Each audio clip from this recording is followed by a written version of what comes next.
Nations Translation. Knowing that all will stand before our honored chief in this way fills us with great respect and awe. This is why we work so hard to help all people see and understand this truth. The Great Spirit can see who we are, and we trust that you can also see from your hearts who we truly are.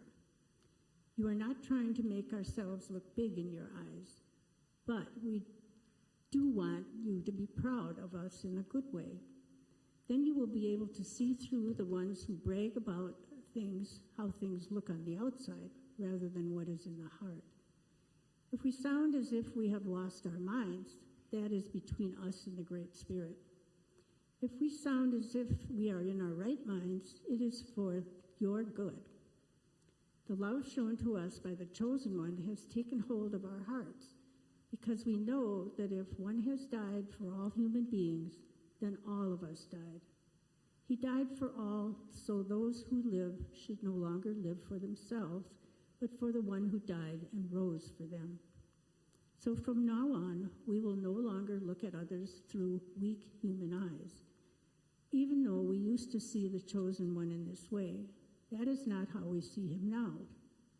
I am saying that anyone who has been joined together with the Chosen One is now a part of the new creation. For if the Chosen One, the old creation, has faded away, and the new creation has become into being, it is the Spirit himself who has done all of this. Through the Chosen One, the Creator has removed the hostility between human beings and himself, bringing all creation into harmony once again. The Great Spirit has chosen us to represent him in the sacred task of helping others find and walk this path of peacemaking and healing, and turning enemies into friends. The Great Spirit was not holding people's broken ways against them. Instead, he was working in the Chosen One to bring all people back into harmony with himself. He has now given us the honor of bringing this message to others. So we now represent the Chosen One. It is as Creator is speaking through us, calling out for all people to walk the path of being restored back to the Great Spirit. Creator sets free Jesus, the one who knew no broken ways, was chosen by the Great Spirit to bear our broken ways, so that we would become the ones who represent his right ways. This ends the reading for today.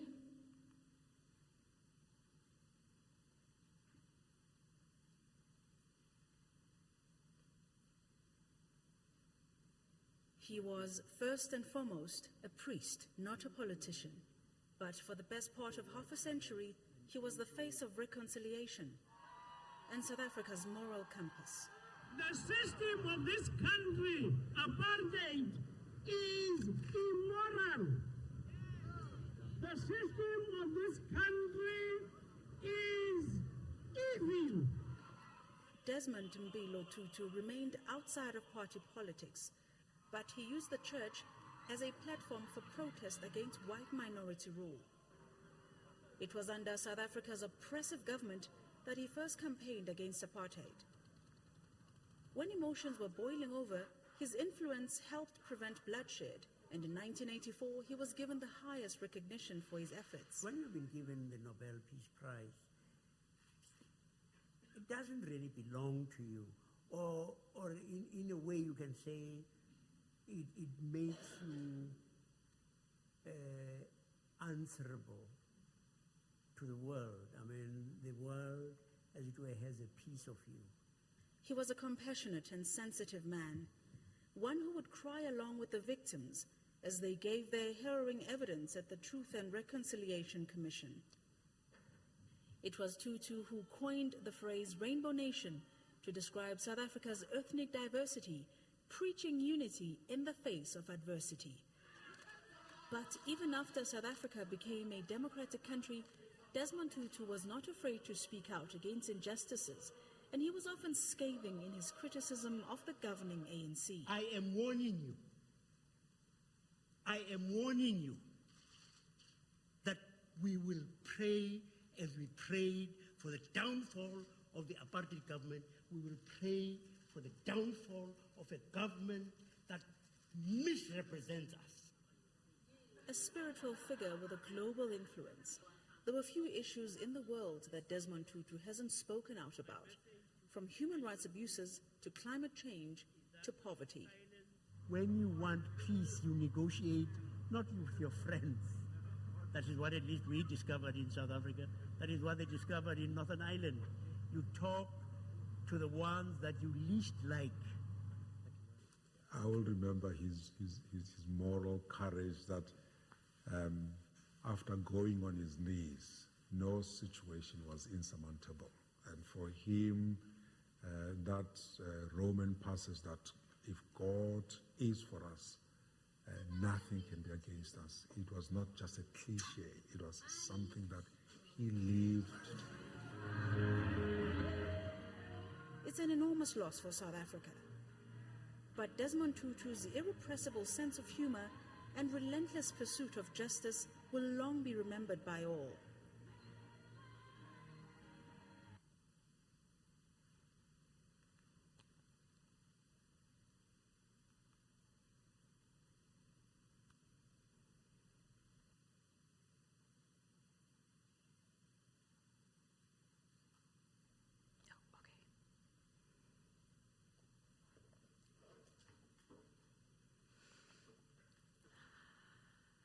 I wanted us to have a little place to start, not spend all our time telling the full history of the bishop.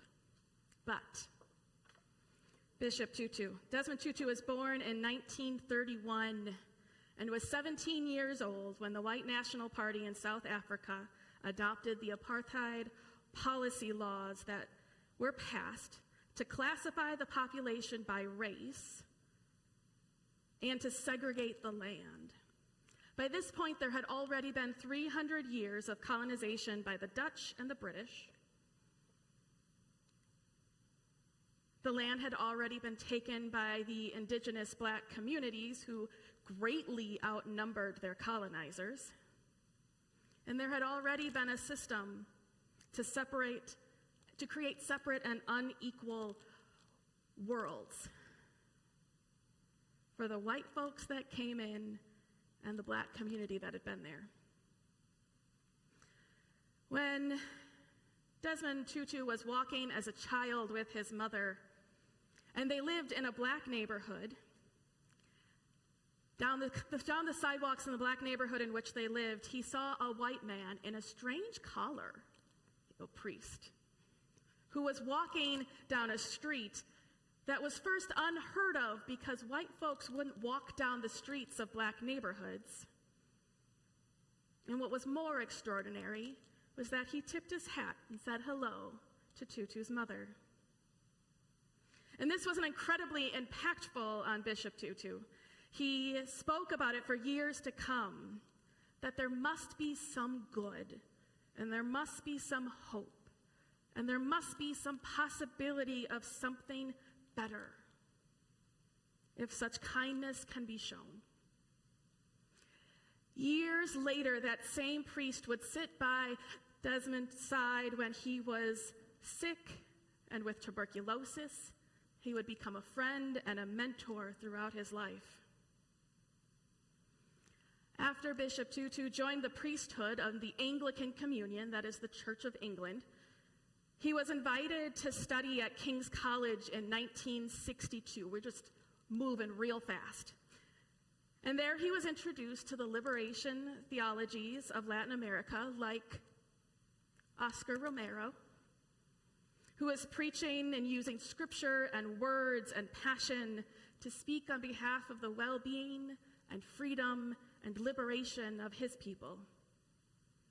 Tutu studied alongside a South African priest, a white South African priest, someone he wouldn't have known while living in South Africa, let alone have the opportunity to exchange stories and learn from each other.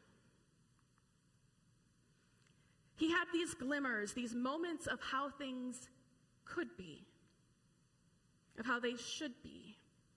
And it impacted everything he did moving forward. He had seen and known the injustice of apartheid, and he began speaking out publicly of his position of the evils of apartheid. And apartheid came to an end somewhere in the 1990-91. And the great fear from the white minority who had ruled for 300 years was that there would be vengeance by the new black government would inflict suffering upon the people who had inflicted suffering upon them. Instead, Nelson Mandela initiated the Truth and Reconciliation Commission, which is kind of amazing. In it, everyone could share stories.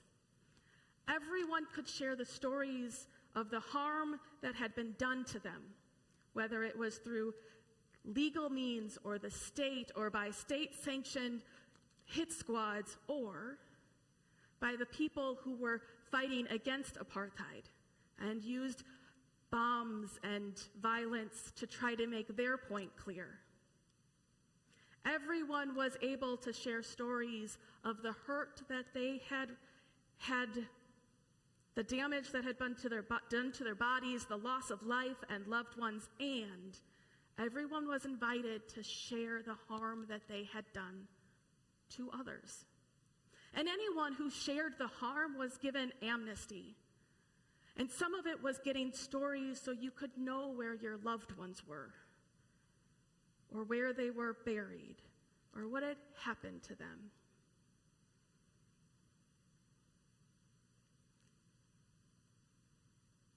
Listening to these stories for 7 years, it went on till 2002, doesn't sound like it would lead to reconciliation and forgiveness or a good mental state for the confessor that was Bishop Tutu. But these were the first steps. According to Bishop Tutu and Ignatius spirituality and 12-step plans for how to begin to take the first steps on a new path of peacemaking in a new way. This is the first step to beginning life anew. And both sides asked for forgiveness and begged for forgiveness, the ones that came. This is the ministry that Paul wrote about as the ministry of reconciliation, or the translation that we had today that read, the path of peacemaking and healing, of turning enemies into friends. Now, I read this week a story of a Jewish rabbi who asked his students, at what point does night turn into day? And they thought, and one student said, it's when you can look into the distance and tell the difference between a sheep and a dog. And he said, no. Said the rabbi, that is not it. And another one claimed, it's when you can look into the distance and tell the difference between a fig tree and a peach tree. And again, the rabbi said no.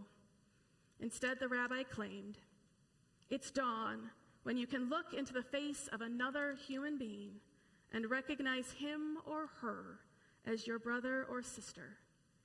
Then you know the night is over. The Truth and Reconciliation Commission was a call and a chance to recognize in the face of the other that they are all siblings. Bishop Tutu's understanding of justice and humanity and forgiveness and reconciliation was rooted in his experience of Christ, in worship, in reading scripture, and it included a philosophy, a theology, an understanding that came from his indigenous people called Ubuntu. I have a bunch of pictures. Somewhere I have quotes about Ubuntu.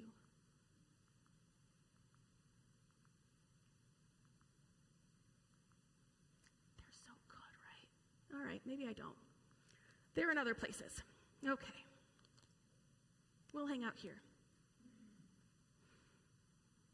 Ubuntu, its full expression roughly translates that each individual's humanity is ideally expressed in a relationship with others, or a person depends on other people to be a person.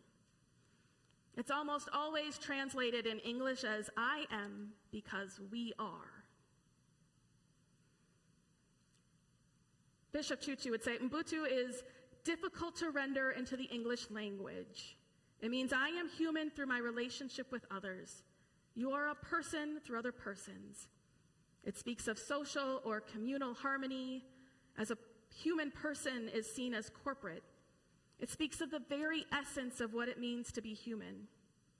To say my humanity is caught up and inexplicably bound up in yours. We belong in a bundle of life. We say a person is a person through other persons. It is not, I think, therefore I am. The solitary individual person is in our understanding, in his understanding, a contradiction of terms. Rather, I am human because I belong. I participate, I share. A person with Ubuntu is open and available to others, affirming of others, does not feel threatened that others are able and good. He or she has a proper self-assurance that comes from knowing that they belong to a greater whole and is diminished when others are humiliated or dismissed, when others are tortured or oppressed, or treated as if they are less than who they are. It speaks of warmth and hospitality and seeking to embrace others. You must do what you can to maintain this great harmony, which is perpetually being undermined by resentment, anger, or a desire for vengeance. And in relating to the hearings, it is that's why you have these extraordinary expressions here of people saying, I want to know who I should forgive. It's the people who have undergone great, horrendous things, and you wonder how they have the capacity to laugh and be human. That is Ubuntu. Friends, we are at the end of our Holy Disruptors summer series, and look at the journey we have been on. And I know some folks have mixed feelings about it. And you and I will probably never have a platform to speak to the world that Bishop Tutu had, or a weekly radio address that Archbishop Romero had, or hide ourselves away in the desert to spend all of our time studying and in prayer and reflection. It's unlikely that somewhere in the future someone will add our names to their summer worship series of Holy Disruptors. We're probably not going to end a war or racism or hunger. We're probably not going to change the world. But I think we can learn to look at the face of another and see them as a beloved child of God and as our sibling.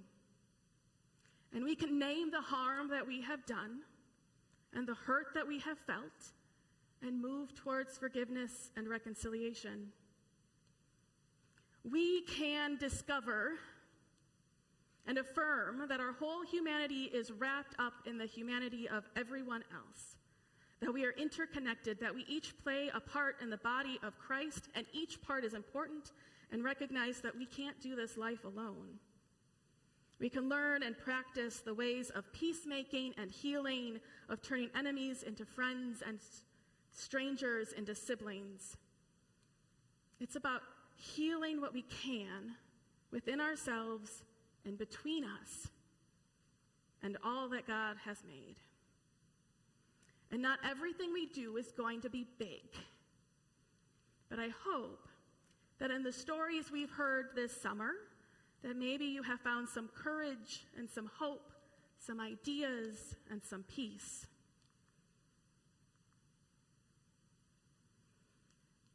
I heard a story of one such small effort. In the first person, this is Morris. He wrote, my name's Morris. I'm 78. I live alone since my Edna passed 5 years ago. Every Tuesday, I catch the 10:15 bus to the library. Same seat, same walk. For years, it was quiet, just me and the pigeons and that old green bench at the Oak Street stop. Last winter, I started noticing kids, not playing, not laughing, just sitting, heads down, fingers flying over phones, even in the rain. One Tuesday, a girl in a purple backpack sat hunched, shoulders shaking, not crying, just empty. Like the bench swallowed her whole. My chest hurt. I remembered my grandson, Liam, before he got that scholarship, same look, like the world forgot he existed. I went home restless. Edna always said, Morris, you fix what's broken. But what's broken here? Phones? No, hearts. The next morning, I dug out my grandson's old tablet and spent 3 hours learning QR codes. Turns out YouTube tutorials are for young eyes. I printed simple signs, scan me, tell me your story, I'm listening.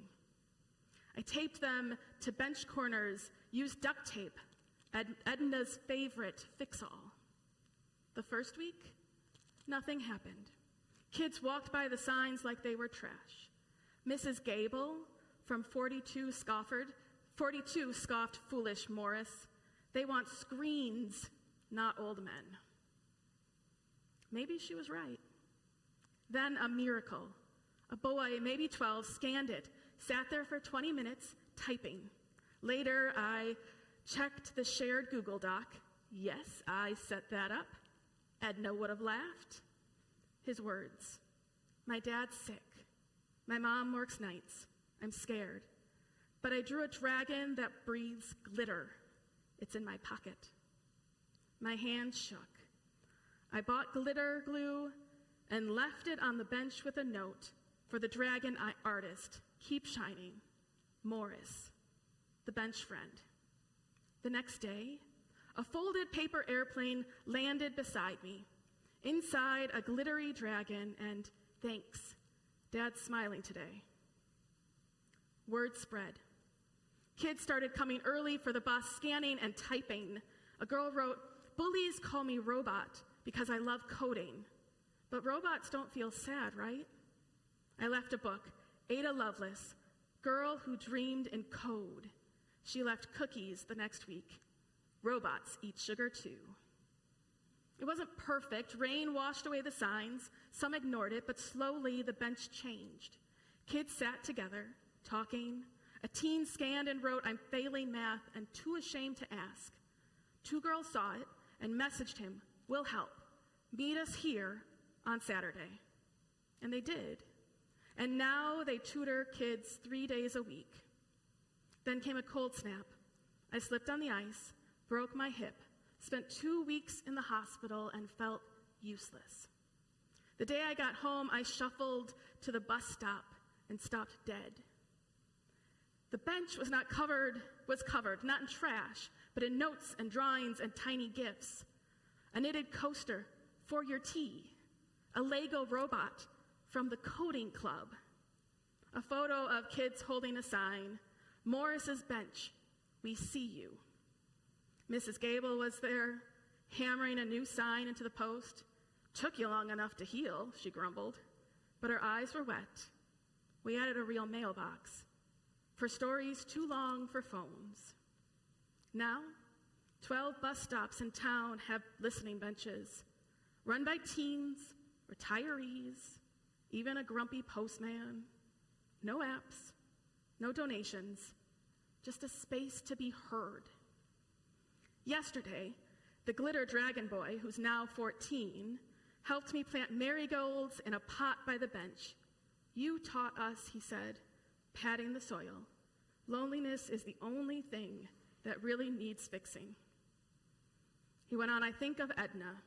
She'd say I fixed the bench, but the truth, the kids fixed me. They reminded me that broken hearts don't need grand gestures. They need a safe place to whisper, I'm here, and somebody willing to say back, I hear you. We're not waiting for buses anymore. We're waiting for each other. And that's how the world gets a little warmer, one scan at a time. It sounds a little like Tutu to me, a little like learning to see the full humanity in each other, of healing what is broken. And it's that simple, and it's that difficult, and it takes initiation and courage and vulnerability, and it's taking a chance and a risk. It's willing to lose for Christ's sake, and it's willing to stumble for the sake of love, and it's willing to give everything for the wholeness and the well-being of all of God's creation. And it's looking into this moment and the broken world and still stepping into the next one with hope. And it's preaching. And it's preaching, and it's marching, and it's praying. It's studying and protesting. It's singing and growing things and feeding people. It's poetry and it's song and it's deeply high academic books. And it's the colloquial moment between you and I, just having a moment. It's the generations who have paved the way for us. And it's the generations we're never going to meet that we're paving the way for. It's loving your family and your neighbor and your enemy and the stranger, and beginning to see the web of interconnectedness that binds us all to each other. It's looking into the face of another and seeing each person as our siblings, and knowing that night is over and a new day has begun.